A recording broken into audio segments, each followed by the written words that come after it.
So hey everyone, welcome back to Maikal Kala. So guys, आज का जो वीडियो होने वाला है ना, ये बहुत ही ज़्यादा आउट ऑफ द बॉक्स है, क्योंकि इस वीडियो में हम बनाने वाले हैं एक टाइगर का पोर्ट्रेट। सो ये कंप्लीट पोर्ट्रेट तो नहीं होने वाला है टाइगर का, बट मैं एक बहुत ही स्पेशल पोर्शन को बनाऊंगी और उसके बारे में आपको बताऊंगी कि उस पोर्शन को कैसे बनाते हैं। सो सबसे पहले मैं आपको ये पोर्ट्रेट दिखा देती हूँ। सो गाइस, ये रहा पोर्ट्रेट जिसे अभी हम बनाने वाले हैं। और ये जो पोर्ट्रेट है ना, इसमें हम नोज वाले पोर्शन को बनाएंगे। फुल पोर्ट्रेट नहीं बनाने वाले हैं, क्योंकि बाकी का जो पार्ट रहता है ना, जैसे ये हेयर्स हो गया, आईज हो गया, इसे शेड करना बहुत ही ईजी होता है। आप बेसिक सा इंडेंट करेंगे, उसके ऊपर हेयर्स बनाएंगे, वाइट हेयर, ब्लैक हेयर, ये सारे हेयर जब आप बनाएंगे ना तो ईजिली पड़ जाता है इसे बनाना। बट ये जो नोज वाले हेयर्स होते हैं ना, इसे बनाना काफ़ी ट्रिकी होता है, क्योंकि ये जितने भी आपको हेयर दिख रहे हैं ना, ये एक डायरेक्शन में नहीं है ना। जैसे कि ये जो हेयर है लेफ्ट में है, कुछ हेयर राइट में है, कुछ नीचे आ रहे हैं, कुछ ऊपर आ रहे हैं। और यहाँ पर बहुत सारे वाइट हेयर्स भी हैं, साथ में ब्लैक स्पॉट्स भी हैं। उसी के साथ यहाँ पर बहुत सारे ब्लैक एंड वाइट पोर्शन बहुत ही ज़्यादा हैं, ठीक है। कुछ मोटे वाले, कुछ पतले वाले। सो इस तरह के पोर्शन को हम कैसे बनाते हैं, ये काफ़ी ट्रिकी हो जाता है बनाना, क्योंकि सबसे पहले हमें इंडेंटेशन करना है। सही इंडेंट होगा तब जाकर हमारा जो पोर्ट्रेट है वो सही बनेगा, ठीक है। सो इस तरह के पोर्ट्रेट को कैसे बनाना है ये आपको मैं अभी बताने वाली हूँ। सो गाइज, चलिए इस पोर्शन को बनाना शुरू करते हैं।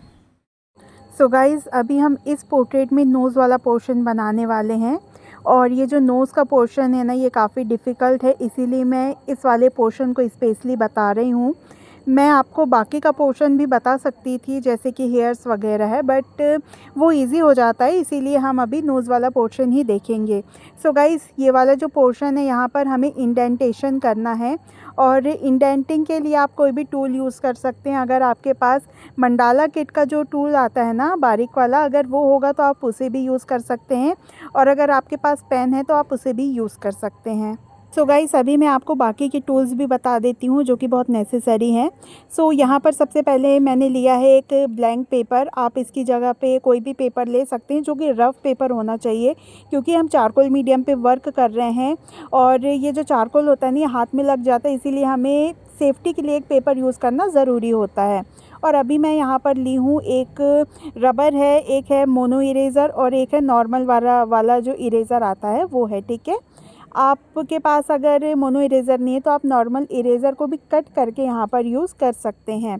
सो अभी बारी आती है यहाँ पर पेंसिल की। और पेंसिल आप कोई सी भी यूज़ कर सकते हैं, बट देखना ये है कि चारकोल पेंसिल हो, ग्रेफाइट पेंसिल ना हो, क्योंकि हम चारकोल मीडियम पर यूज़ कर रहे हैं। और अभी यहाँ पर है ब्रश का सेट। सो यहाँ पर मैंने 3 ब्रश को यूज़ किया है। और सबसे पहले मैं लूँगी यहाँ पर ये आई शेडो ब्रश, जो कि थोड़ा छोटा वाला है, जो कि थोड़ा सा ना सॉफ्ट होता है, ठीक है। ये वाला ब्रश अगर आप यूज़ करेंगे ना तो ये सॉफ्ट शेडिंग ही देगा। अभी मैंने यहाँ पर ये लिया है राउंड वाला ब्रश, और ये जो ब्रश है ये बिग एरियाज़ को कवर करने के लिए यूज़ किया जाता है। अभी मैंने एक और आई शेडो ब्रश लिया है। ये जो आई शेडो ब्रश है ना, ये थोड़ा सा टाइट वाला आई शेडो ब्रश है, जो कि हेयर्स को शेड करने में ईजी जाता है। सो अभी मैं यहाँ पर ले रही हूँ एक पेपर ब्लेंडिंग स्टैम्प है ये, और ये बहुत ज़रूरी होता है। इसी के साथ मैंने यहाँ पर लिया इंडेंटिंग टूल। अगर आपके पास ये नहीं है तो आप एक ब्लैंक वाली बॉल पेन को भी यूज़ कर सकते हैं। और नेक्स्ट है हमारा ये कटर।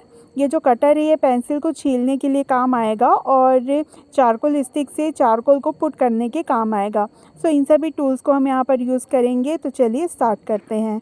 तो गाइस, चलिए अभी देखते हैं इंडेंटेशन। और यहाँ पर बाय द वे मैंने ऑलरेडी इंडेंटिंग कर चुकी हूँ इस वाले टूल से, क्योंकि ये जो इंडेंटिंग की प्रोसेस है ये बहुत ही ज़्यादा लंबी हो जाती है। दैट्स वाई मैंने उस वाले सेक्शन को यहाँ पर ऐड नहीं किया है।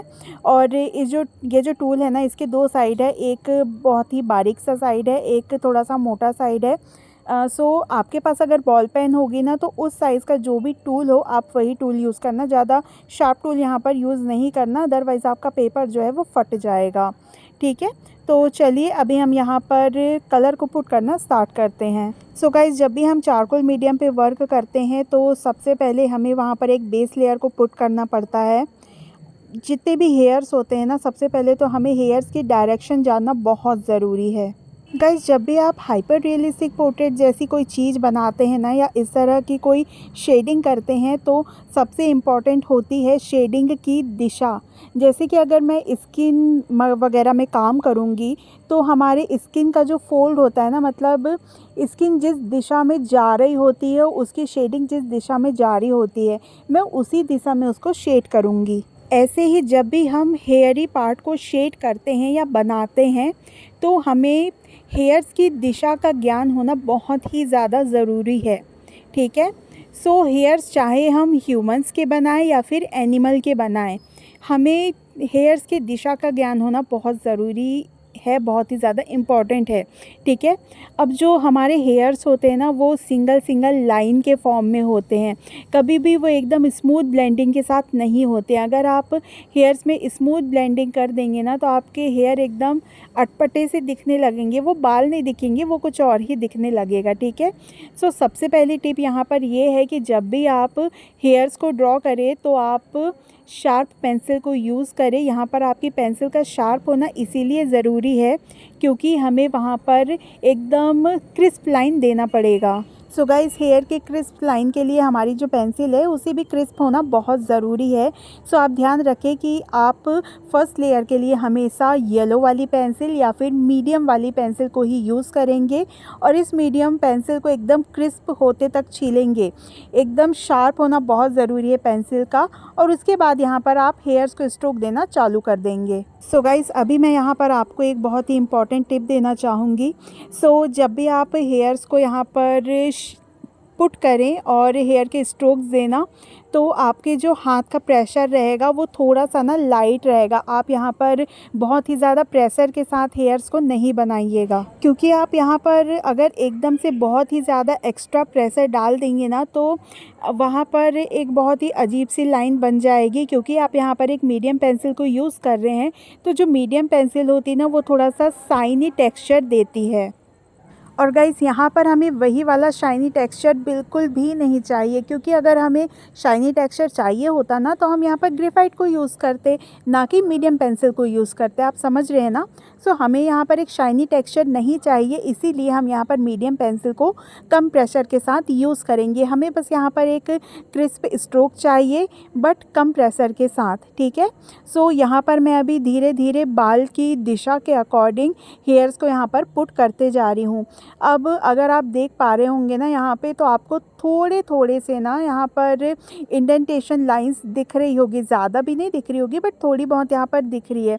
सो जैसे ही हम फर्स्ट लेयर पुट करने लगते हैं ना, तो हमें हमारी इंडेंटेशन लाइंस यहाँ पर दिखने लगती है। गाइस अभी आपको ना ये फ़ील हो रहा होगा कि यार ये वीडियो कितना ज़्यादा लंबा जा रहा है, या फिर ये वीडियो बहुत ही ज़्यादा लंबा है।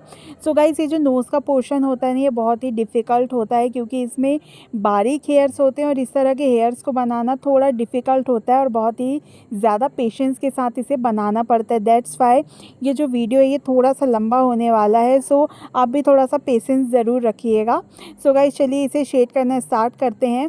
सो गाइस मैं यहाँ पर क्या कर रही हूँ, तो मैं अगर आपको पहली स्टेप फिर से बताऊँ ना, तो मैंने यहाँ पर मीडियम पेंसिल से शेड तो किया है, लेकिन जितने भी डार्क जोन है ना, मैंने उन्हें ज़्यादा डार्क किया है, और नॉर्मल जगहों पर मैंने हेयर्स के स्ट्रोक्स दे रखे हैं। ठीक है। सो सबसे पहली ही स्टेप में अगर हम डार्क जोन्स को डार्क कर लेते हैं ना, तो ये हमारे लिए बहुत ही ज़्यादा बेनिफिशियल होता है। सो गाइस इसे अभी मैं धीरे धीरे करके यहाँ पर शेड करते जा रही हूँ, और सबसे पहले तो मैं डार्क जोन्स को यहाँ पर ब्लैक कर रही हूँ, उसके बाद मैंने बाकी चीज़ों को शेड किया है। सो गाइस अभी हम चलते हैं हमारी मेन शेडिंग की तरफ, जो कि है सेकंड लेयरिंग। सो गाइस जैसे कि थोड़ी देर पहले ही मैं बोल रही थी कि ये जो वीडियो है आपको ऐसा फील हो रहा होगा कि थोड़ा सा लंबा है, बट गाइस ऑब्वियसली जो फर्स्ट वाली लेयर होती है ना, उसे बनाने में ही हमें समय लगता है, और सबसे ज़्यादा टाइम भी हमें उसे ही देना पड़ता है।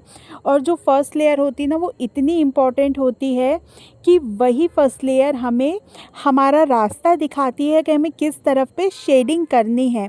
ठीक है। तो हमेशा आप फर्स्ट लेयर के टाइम जब भी आप हेयर बनाएं, तो हेयर की फर्स्ट लेयर के टाइम बहुत ही ज़्यादा ध्यान देकर उसे बनाएं। और गाइस अक्सर ये होता है कि जब भी हम फर्स्ट लेयर को बना देते हैं ना, तो ऑब्वियसली बहुत सी ऐसी जगह होती है, या कुछ कुछ ऐसी जगह होती है जो हमसे ना छूट जाती है।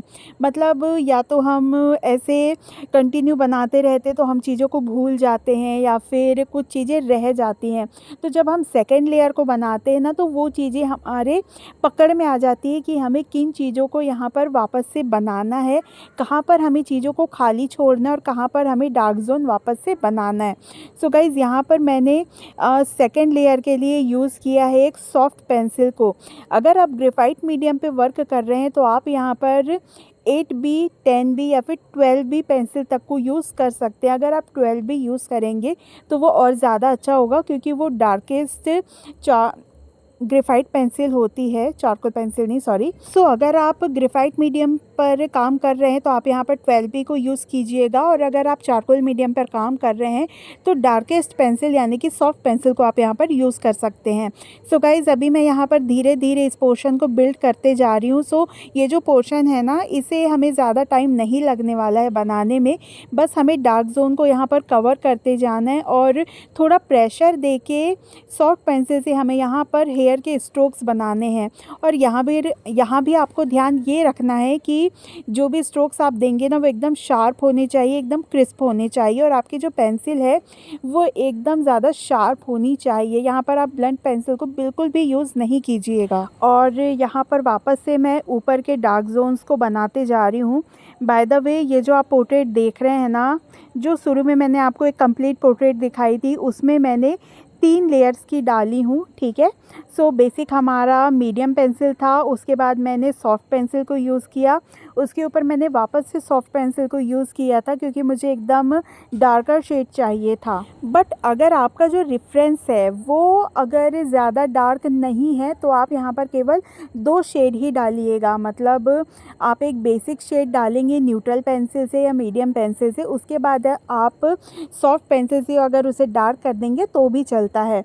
बट मैंने यहाँ पर 3 लेयर्स डाली हूँ।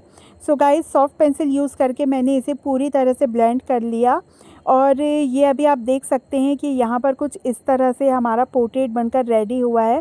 सो गाइस, अभी हमें यहाँ पर अब तीसरा काम ये करना है कि अभी हम यहाँ पर वाइट एरियाज़ या फिर वाइट हेयर्स को बनाने के लिए मोनो इरेज़र को यूज़ करेंगे।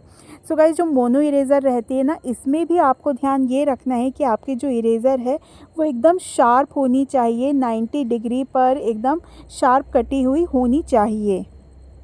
सो अभी मैं यहाँ पर इस मोनो इरेज़र को यूज़ करके वाइट हेयर्स को आइडेंटिफाई करते जा रही हूँ अपनी रेफरेंस इमेज में, और उसे यहाँ पर बनाते जा रही हूँ।